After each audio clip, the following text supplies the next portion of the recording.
Yes, sir. The NHL-wide breakdown of top 5 fantasy targets of every single squad finishes off in Utah with a brand new hockey club and a brand new episode of the Locked On Fantasy Hockey Podcast. Let's get this paper.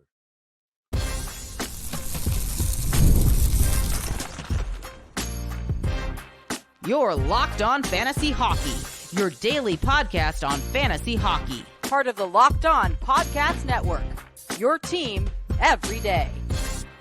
Welcome back inside the lab, everybody, to a very special Friday edition of your daily source for fantasy hockey news. It's the Locked On Fantasy Hockey Podcast. And who, baby? The NHL-wide breakdown of every single team's top 5 fantasy targets arrives with the newest team in the NHL. First and foremost, shout out to the everydayers holding us down, making us your first listen every single day. Today's episode is brought to you by Game Time. Download the Game Time app, create an account, and use code LOCKEDONNHL for $20 off your first purchase. Terms apply. Download Game Time today. What time is it? It's game time, baby. And it's go time, Mr. Roden. We got two very special guests, two co-hosts of the Clean Hits Hockey Podcast, and two aficionados of Utah. I'm going to call it and say it, Yeti Hockey. And we're taking a look at the top 5 fantasy targets, along with my co-host, Mr. Roden. Gents, Brad, Cory, first of all, nice work on the new pod. Congratulations for the new team. How we both feeling? Welcome to the show. Get the plugs in. How are you guys doing? Cory, over to you, my friend. Good to see you. Yeah. Nice to have you on the show. Yeah, no, happy Friday. And, just lots of excitement around Utah. I mean, for years, there's always the uncertainty around Arizona, and it's nice to go into a season with a clean slate and, no fears of the team's future. I like the confidence. Brad, how are you feeling? Yeah, I mean, it was a hard April. Many Coors Lights were consumed. Thank you. Maybe a little bit of tears were shed, but both me and Cory were actually at that last game.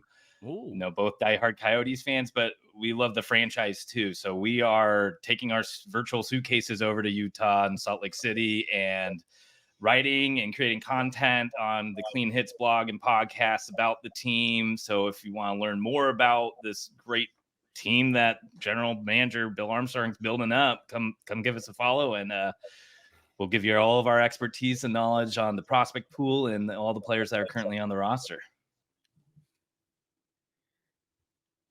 Steele, go ahead, brother. Oh, yeah. Sorry. I mean, yeah. The Utah. Sorry, I thought you were gonna jump in there, Flip. Hey, again, look, but I gotta let you get your plugs in too, pal. We're true. talking That the is top very 5, true. and I know how much you love Clayton Keller. So why don't we get after it? Love Clayton Keller. Yeah, let's get after it right away with this top 5 list. I mean, there's a lot of intriguing players with this team, and I think it's going to be a very good season, for Utah fans out there, not just for the hockey fans, but a good time for all Utah citizens out there to just, get into the hockey community and watch this team and watch them grow. I mean, yeah, Clayton Keller for me is the number one guy on this team. I've said this over the last couple of seasons that he is very, very much overlooked across NHL, across the National Hockey League, undervalued very much as well in the Fantasy Hockey League scheme of things. I think this is a player that, doesn't fill out the peripherals as much as you'd like. I mean, blocking shots, hitting, it's not part of his game. We all know that. On the smaller side of NHL players out there, he's 5'10", 178 pounds. So, I mean, when you go back to the 2016 draft, 7th overall pick, and what he's doing right now in his career, 86 points last year, 76 points this past season. He's the number one target for me. I think there's, he still falls into that area of probably the 5th, 6th round is where I would be putting Clayton Keller at right now. But this is a team that has struggled for a long time. But when like you guys said off the top, there's a lot to love about the prospect pool and the young guys now getting some opportunity in that top 6 group, even the bottom 6 group. We're going to talk about Mikhail Sergachev as well later in this episode for sure. But yeah, Clayton Keller for me, number one guy off the board. It doesn't really come close when you look at some of the other players right now. Hit us with your take on that, Brad. Let's just rotate back and forth between you beauties. Sure. Brad, take it first, my friend. What's your take on Clayton Keller for this upcoming season? I know you guys aren't as close to fantasy as us, but that doesn't matter because you're much closer to the team. So what's your take on Keller? And obviously, there's this caveat with this squad that the move to a new market, that's an impact. And as much as things were not exactly set in stone in Arizona, to me, there's this caveat here of how do they set in? New facility, new setting, new home. Aside from that, what's your take on Keller this upcoming season?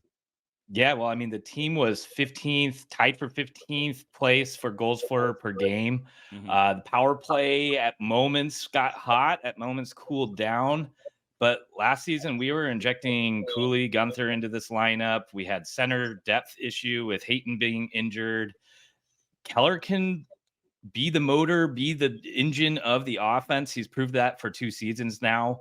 Kind of had some slumps back in the Rick Tocchet era, and I think that's where you're getting a lot of recency bias on him. So, you know, he was hovering around those like high 50s, low 60 point totals for a couple seasons after he kind of had that coming out in his rookie season. Past 2 seasons, though, this guy's been on a point per game pace and has eclipsed that. So 30 goal scorer 2 times in a row. If you're getting a player like that in your 4th or 5th round, this is something that you can kind of build your roster around. So if you want to go heavy on centers or maybe snatch a top tier goalie, this is a guy you could probably come back around and know that you're getting a top winger for.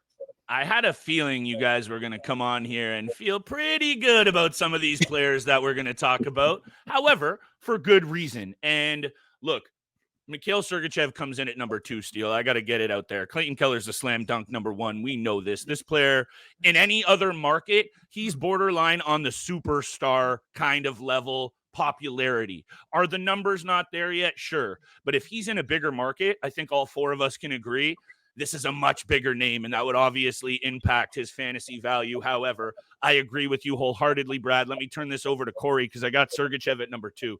This is a massive get for this entire. We're talking about the franchise. We're talking about fans. This is a massive get. This is a blue liner groomed by one of the best all-around D-men we've seen in a long time in Victor Hedman. He was taking minutes away from him. And now he gets to anchor and be the number 1 and lead this blue line. They bring in John Marino as well.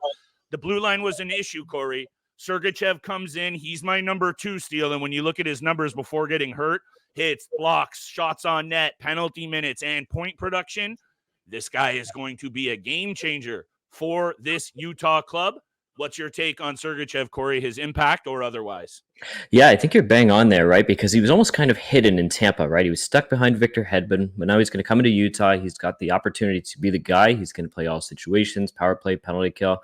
And it's almost like he's a bit of a forgotten man, right? Because he missed so much time last year in Tampa with the leg injury. But if you go back to the season before that, 64 points. And that, if you look at that point production, that's top 10 among defensemen. And those types of players just don't become available very often. Now, Utah did pay a pretty good price to bring him in, but if he's not a legitimate top number 1 defenseman, he's definitely top pair, and he's going to have a big opportunity with Utah. And, you know, depending on how things go, he could be the team's first captain as well. I totally agree, Steele. What's your take on that? And let's get to break. Yeah, number 2 for me as well. I think this is a huge opportunity. I mean, he was playing some pretty heavy minutes in Tampa Bay, even though, was hidden there behind Victor Hedman, over 22 minutes for the last 3 seasons for Sergachev. I think this is going to be a big opportunity. I think he's going to get more time on ice as well, probably up to 24 minutes at least average ice time. And it's an interesting situation, especially, I mean, he's been pretty durable for the most part of his career. Obviously a scary injury breaking his tibia and fibula last year. I mean, yeah, it was very impressive to see him come back as quickly as he did and get back into the form that he was once when he was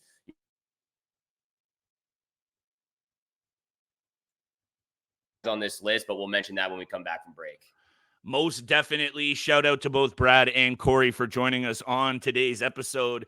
It's almost like this first ad read is for my boy Gretzky's Betskis out there. Make sure you're checking out Cory and Brad at the Clean Hits Hockey Podcast, your source for Utah Hockey Club news. However, today's episode is brought to you by our friends at FanDuel Sportsbook. You've heard us talk a lot about FanDuel on this show, America's #1 sportsbook. Well, we got something a little different for y'all now through September 22nd. All FanDuel customers can bet $5 and get a 3-week free trial of NFL Sunday Ticket from YouTube and YouTube TV. Then, with a YouTube TV base plan, you're able to watch every single regular season Sunday afternoon out-of-market game. I don't know what else you need to hear, people. All you need is a Google account and a current form of payment, and you can cancel anytime. Visit FanDuel.com/lockedon to download America's #1 sportsbook. And thank you so much for making the Locked On Fantasy Hockey Podcast your first listen every single day. For your second listen, please make sure to check out the Locked On NHL Podcast. They provide you with a national perspective on all things NHL each and every day with national experts and local insight on every team across the league. Available on YouTube or wherever you get your podcast. Part of the Locked On Podcast Network, your team every single day. Once again, want to thank Cory and Brad over here for joining us today to talk about the last team that we've been breaking down all summer long. The Utah, they better come up with a name for this team. Feels I fitting. constantly want to say it's the Yeti. Yeah, Come on. It's got to be. I don't know why, but I constantly want to call them the Utah Jazz. I don't know why. Obviously, that's the basketball team there. Too bold. That's taken. But yeah, Utah Yeti. They got to come up with a name before the season starts. We really need to get that in gear. I think they're waiting though, aren't they? It's going to be the Yeah, year of I know. Utah Hockey Next Club, year. and yeah, there you go. Sorry, Steele. Yeah, 1 year you're gonna have to wait for the Yeti. I'm gonna gear. have to battle through that for sure. But I'm not battling with this number 3 pick, and maybe this is maybe we're on the same page here. I'm hoping we're all on the same page. But for me at number 3, I believe it has to be Lawson Crouse. Again, another guy like Flip knows me. I am a huge peripheral player in fantasy leagues. I love the blocks. I love the hits. Maybe doesn't get as much offensive production as you would like to see. But again, not really part of his game. He has the skill there, 42 points in 81 games. Been very durable over the span of his NHL career for the most part. But huge. The peripherals that this player gets, 175 hits with the 57 blocks, 171 shots still, 42 points. Back-to-back 40-plus point years for me. Again, I don't think this is a guy you're going to draft higher than the 10th round.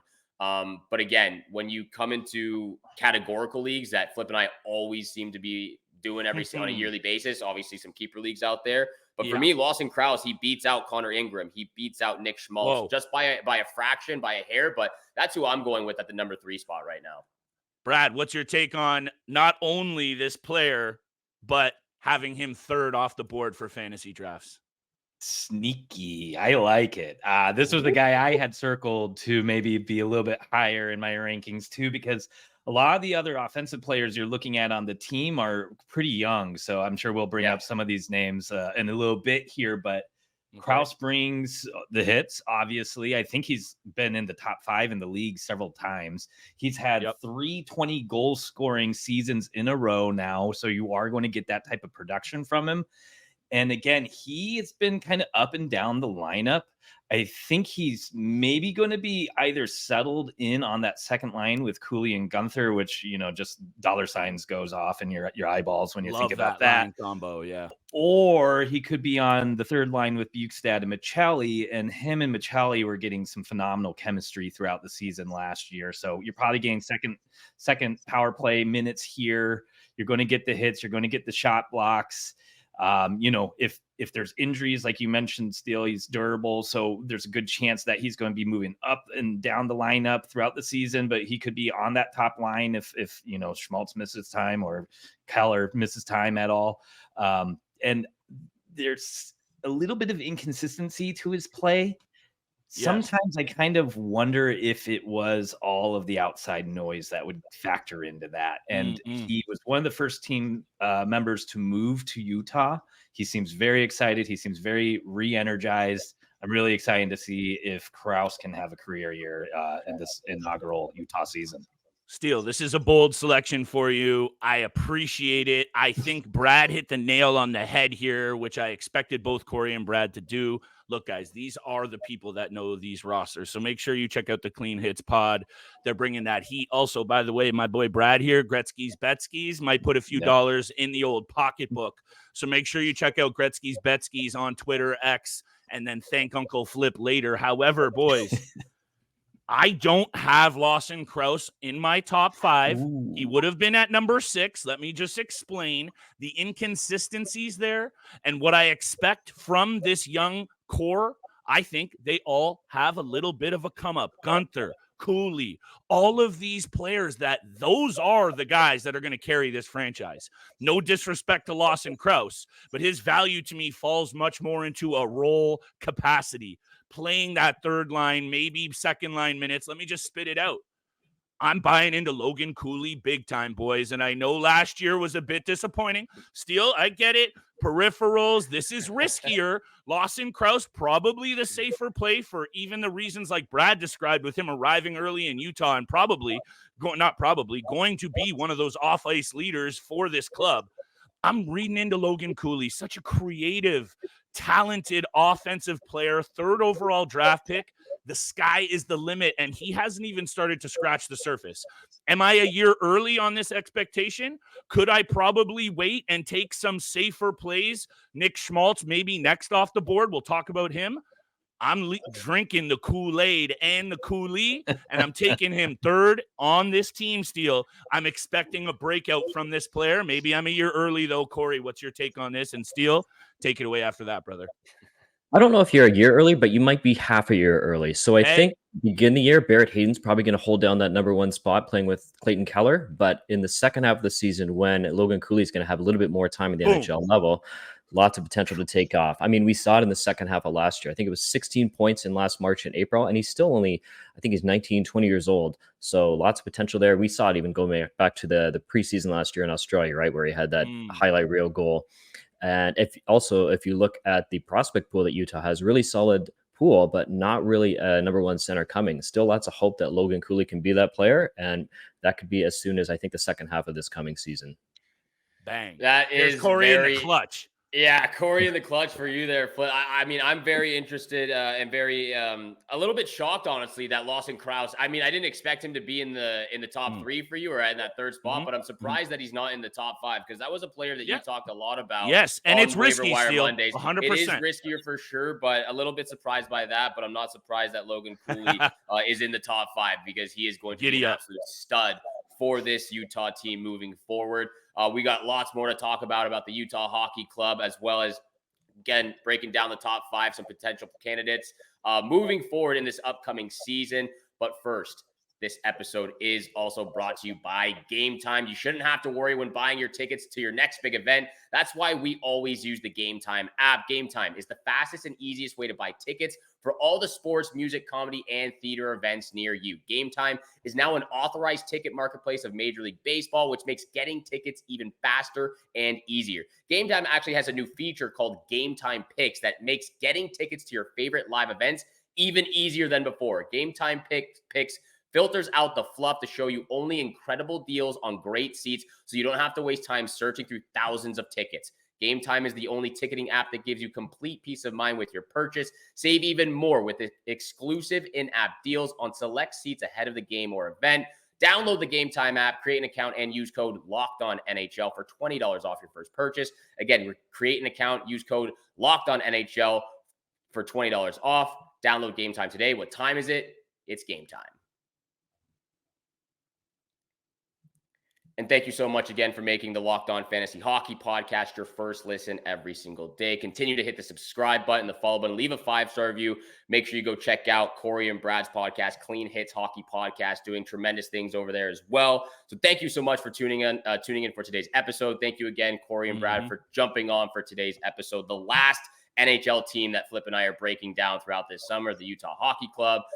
Continuing, though, the conversation of the top 5 fantasy targets this upcoming season. You know, again, a little bit shocked that Lawson Crouse doesn't make the top 5 for you. I think this is where it kind of gets interesting for me. I mean, this would be a spot where I would take a goalie, and this is where I want to maybe get both of your takes here. And I'll start with you, Cory.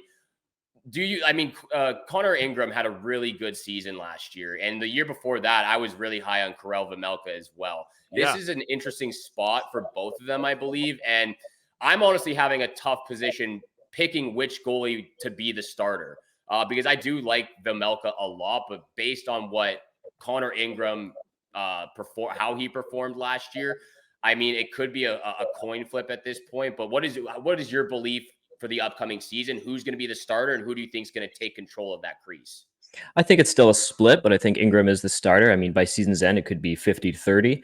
Karel Vejmelka, you know, hot and cold, we have seen he does have the ability to steal games, but he does have some inconsistency issues, whereas Ingram, it's a little bit more solid, especially the first half of last season. Now, the second half of last year, wasn't as strong, but at the same time, that's when the relocation rumors really hit a fever pitch. The team lost 14 in a row, and you could just tell it, body language. The players knew it was going on, and thoughts were elsewhere, and it was just hard to get those wins and keep the focus on the ice.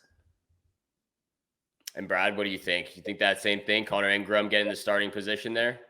Yeah, absolutely. I mean, he had quite a few shutouts last season. Gosh, at one point, I think he was leading the league. Yeah. When he is on, he is on. He's a calm goaltender, which I think really helps this team that has so many young players on it. Great point. Now, on that side note here, though, is if he has any sort of injury concerns, the pool is not very deep.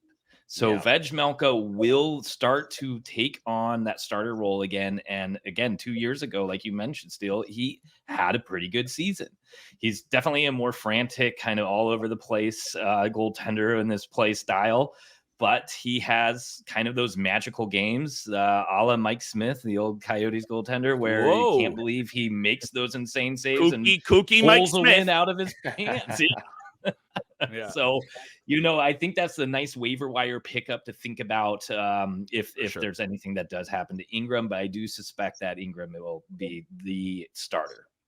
I like that take, Steele. My list's already a little bit up in the air here. Let me just spit out my number 4 target. And I thought about this because I actually do like Conor Ingram, and I might be reading into this a little bit more because obviously if Ingram struggles, they're going to be not hesitant at all. Tournay is going to turn to Vejmelka in a heartbeat. However, when you look at these numbers, 291 goals against, 907 save percentage, the 6 shutties. At times, he looked unbeatable, and I'm not saying that is where I expect his play to be. But if I'm drinking the Kool-Aid, like I mentioned before, and buying into the come-up from some of these young players up front, these goaltenders might have a little bit more of a buffer than they did over the last couple of seasons. And that means, in my opinion, that these numbers, especially in the win-loss column, are going to go in the way that you want them to. And that's going to increase fantasy value. So let me make this long answer real long. Conor Ingram comes in at number 4 for me. I thought about Nick Schmaltz here in the 4 spot. I thought about a couple of honorable mentions that let's get to right before the end of the episode. I was hoping to get our boy Brad's Gretzky-Betsky side of things, but we'll have to have him back for a couple of betting segments, most definitely. However, Absolutely. Conor Ingram, he's the guy I'm taking for Steele. If we're buying into him also being the number 1, lads, there's not a ton of number 1 goaltenders in the NHL or in fantasy circles. So I'm looking at Ingram at 4. Steele, hit me with who you got at 4, and let's turn it back over to the lads. Yeah, I mean, again, very interesting team and top 5 targets list going into the season. I went a little bit of a different route. I know you didn't have Lawson Crouse. I actually don't have Logan Cooley in the top 5 right now. I think there you go. I still think he's a year, maybe a year and a half away from really making a stand. Sorry, Corey said half the season still. No, I'm kidding. Go ahead. I'm going a year to a year and a half. And that's just what my belief is. Again, based on, I think he's going to be a tremendous hockey player in the league. And he already, again, like you said, very creative, skilled with the puck. I've seen at times that he can be a little bit passive with the play in the offensive zone sometimes. But for me, again, when we talk about fantasy hockey, I love the peripherals. Right now, he's just not doing it for me. I know, again, I mean, for such a young player, 50 hits, 27 blocks, 151 shots on net. It's not bad at all. For me, I'm going to go with Nick Schmaltz at the number 5 spot.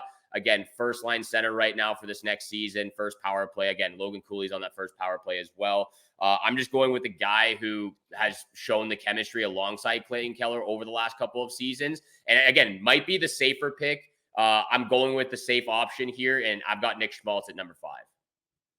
Brad, Corey, whoever wants to jump in, go ahead, boys. Sure. I mean, there's definitely risk with Schmaltz. I mean, oh yeah. There's been let's be honest, history. Brad. The whole team is a little risky. Let's get that out. All right. Oh, fair enough. Yeah. But if you think highly of Clayton Keller and believe in him being, a top 12, 15-ish left winger in the league, then you're getting his line mate and a guy he has unbelievable chemistry with, a guy he's been able to produce with, and we've seen his best play when Schmaltz is on. So if you're wanting to rack up the points, especially power play points. Schmaltz is that type of guy. Now, I know on the betting side of things, he's usually hovering around that 1.5 shots on goal line. So his shot volume's not quite as high, but for your assist power point play or points, that's going to be a nice spot for Schmaltz. I definitely don't mind that. I have a different person that I think maybe in the honorable mention area, but I definitely think Schmaltz has a good chance of being very productive, and with a true power play quarterback like Sergachev on that top unit, those power play numbers could go up.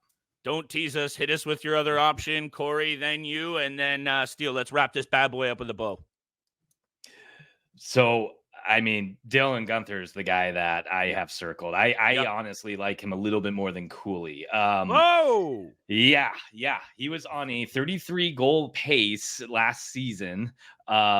He was only getting better and better. His kind of rookie season, he got bounced around a lot, and Tournier wasn't really playing to his strengths, which I thought was odd because when they drafted him, Tournier was through the roof, excited. There's like the quote was that he jumped on the table and was dancing. But that first season, they kind of just played him as like a sniper who was trying to find open ice.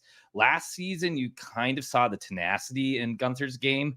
I remember his draft year. I thought he reminded me more of a Max Pacioretty than, let's say, a Radim Verbata. So more of that physical player, maybe not quite as physical as Pacioretty, but he's got the frame, he's got the build, and he definitely has the shot. I think you would potentially have a 30-goal scorer that I don't know where he's going in fantasy routes. I can only imagine he's very late in the draft, maybe somebody in shallower leagues where you can just pick him up on the waiver wire.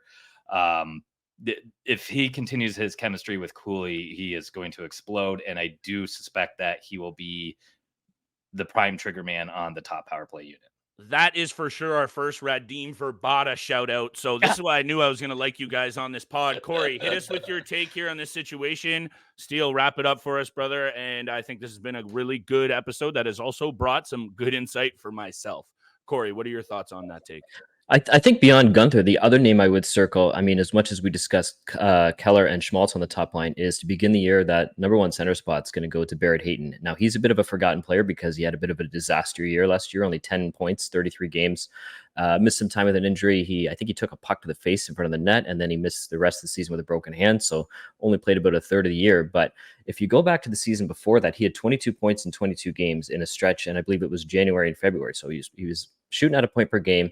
He's got some really solid chemistry with Keller and Schmaltz. So in a later round in a draft, he's going to be a player that not a lot of people are going to think of, but at least to begin the year, he's going to play with those top two. And I mean, in my mind, he's kind of like the Brendan Morrison of that line. If you think back to the West Coast Express they had in Vancouver years ago with Bertuzzi and Naslund, he's not quite on par offensively with those other two, but he just makes the line work. Yeah, I mean, that's definitely interesting. I mean, again, the one good season from the young guy, it hasn't been very durable. Again, hasn't been able to stay healthy for some parts of the seasons as well. Hasn't been given a lot of opportunity, but now he's got that number one center position locked up. Barrett Hatton, honestly, that you bring it up, that's a very interesting name, just going back to that season in 2022, 43 points, 178 shots with 83 hits. So definitely bring some peripherals. Again, this is a very young team, and they bring in some pieces along to help some of the younger guys, gain some confidence and kind of fill out those depth positions. But Clayton Keller, 25. Mikhail, 23, Logan Cooley, 19, Dylan Gunther, 20. All of these young guys are just getting their opportunity right now. So this is a team that has struggled for a long time, but I don't see them struggling for too much longer. I'm not going to say that they're going to be one of the best teams in the league over the next year or two seasons, but they're definitely heading in the right trajectory. Thank you guys so much again for hopping on the podcast with Flip and I. Really enjoyed this conversation. Definitely a lot that we both learned about this Utah Hockey Club going into next season. So again, thank you so much. Thank you for making the Locked On Fantasy Hockey Podcast your first listen every single day. Again, make sure you go check out the Locked On NHL Podcast, where the season never ends, providing national expertise with a local perspective. Part of the Locked On Podcast Network, your team every single day. Once again, make sure you go check out Clean Hits Hockey Podcast from both Cory and Brad over there. Tremendous content that they're doing. And again, from both Flip and I, we wish you good luck with your bets this summer, and we shall see you back here again next week. Peace.